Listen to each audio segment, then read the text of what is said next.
ان اللہ کان علی کل شیء شہیدا، یقیناً اللہ تعالیٰ ہر چیز پر گواہ ہے۔ اب آئی ہے وہ آیت، اصل میں کانٹے دار آیت جو ہے، جو عورتوں کے حلق سے بہت مشکل سے اترتی ہے، کانٹا بن کر اٹک جاتی ہے۔ الرجال قوامون علی النساء، یہ تمہید تھی ساری، ایک سورہ بقرہ میں تمہید آ چکی تھی، علیہن لہن مثل الذی علیہن بالمعروف وللرجال علیہن درجہ، یہ کہہ کے بات چھوڑ دی۔ آگے آئے لا تتمنوا ما فضل اللہ بعضهم علی بعض، اور مزید اس کے لیے ذہنی جو ہے تیاری کر دی۔ اب آ رہی ہے وہ چیز جو چبھنے والی چیز ہے۔ الرجال قوامون علی النساء، مرد عورتوں پر حاکم ہے۔ یہ میں ترجمہ زور دے کر رہا ہوں۔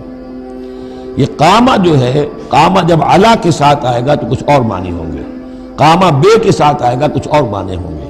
قامہ بے کسی شے کو قائم کرنا، کونوا قوامین بالقسط، اسی سورہ مبارکہ میں یہ آیت آ جائے گی، کونوا قوامین بالقسط، عدل کو قائم کرنے والے بن کر کھڑے ہو جاؤ۔ قامہ علا، کسی کے اوپر، سر پر مسلط ہونا، یہ ہے گویا کہ ایک درجہ حاکمیت ہے۔ گھر کے ادارے میں حاکم ہونے کی حیثیت مرد کو حاصل ہے۔ سربراہ خاندان جو ہے وہ مرد ہے، عورت نہیں۔ عورت کو بہرحال اس کے ساتھ ایک وزیر کی حیثیت سے کام کرنا ہے، یہ ہے اس کا اصل رول۔ اسی لیے میں بیان کر چکا ہوں کہ وہ جو نسیان کا معاملہ تھا، اللہ تعالیٰ نے اس کے اندر، چونکہ یہ سیکنڈ رول پلے کرنا ہے اسے یقیناً اس کے جذبات کو تو زیادہ ٹھیس پہنچنے کا امکان رہے گا۔ آدمی کو، ہر انسان، مرد بھی چاہتا ہے میری بات چلے، عورت چاہتی ہے میری بات چلے۔ اب آخر کار کس کی بات چلے گی؟ یا تو دونوں کسی طریقے سے کسی مسئلے میں متفق ہو جائیں، اور عورت جو ہے بیوی اپنے شوہر کو دلیل سے، اپیل سے جس طرح قائل کر لے تو معاملہ ٹھیک ہو گیا۔ اب اگر نہیں ہو رہا معاملہ تو اب کس کی رائے چلے گی؟ مرد کی رائے چلے گی۔ تو کس کو اس سے ایک صدمہ پہنچے گا؟ عورت کو پہنچے گا۔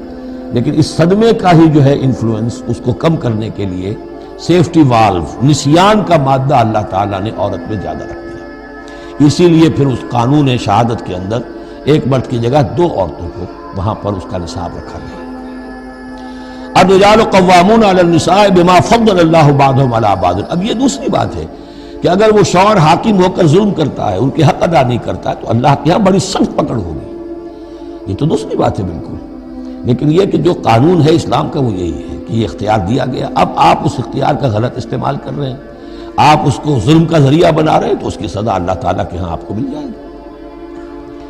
بما فضل اللہ بعضهم علی بعض، بسبب اس فضیلت کے جو اللہ نے بعض کو بعض پر دی ہے، وبما انفقوا من اموالہم، اور بسبب اس کے کہ جو وہ خرچ کرتے ہیں اپنے مال۔ اب دیکھیے یہ خرچ کرنے کا معاملہ اسلام میں شادی سے شروع ہو گیا۔ شادی مرد کی بھی ضرورت ہے، عورت کی بھی ضرورت ہے، لیکن مرد مہر دیتا ہے، عورت مہر وصول کرتی ہے۔ تو جو خرچ کرنے والا ہے اب اس کی ایک حیثیت دوسری ہو گئی۔ پھر گھر میں اس کا نان نفقہ پورا جو ہے، اس کا خرچہ، اس کی ذمہ داری، اس کو سپورٹ کرنا شوہر کے اوپر ہے، تو اب وہ مال خرچ کر رہے ہیں۔ بما انفقوا من اموالہم، فالصالحات، تو نیک بیویاں کون ہیں؟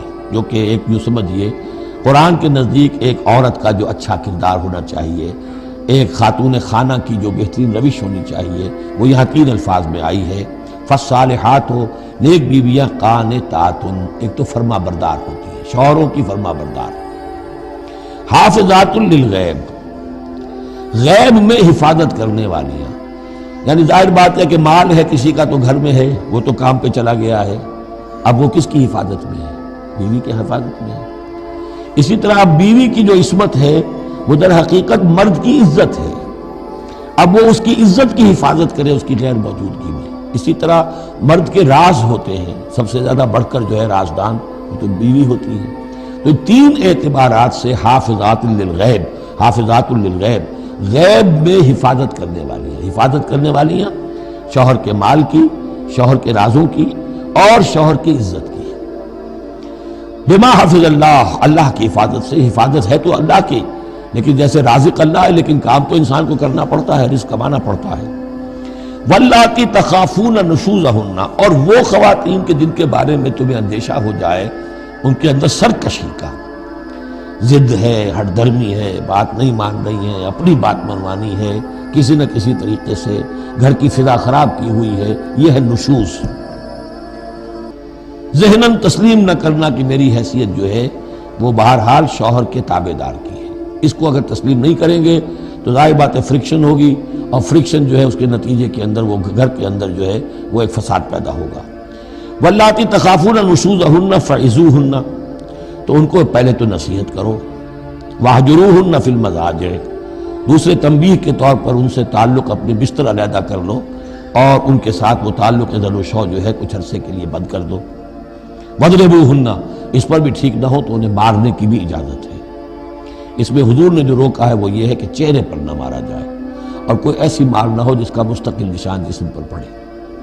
اب یہ چیزیں اللہ کا کلام ہے، اس کے اندر جو ہے کوئی ہمارے لیے کوئی جھجک نہیں ہے۔ معاشرتی زندگی کو ٹھیک رکھنے کے لیے اس کی ضرورت پیش آئے تو وہ بھی کرنی ہوتی ہے۔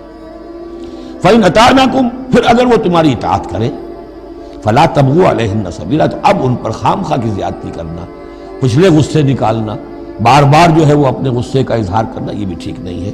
ان اللہ کان علیٰ کبیرہ، یقیناً اللہ تعالیٰ بہت بلند ہے، بہت بڑا ہے۔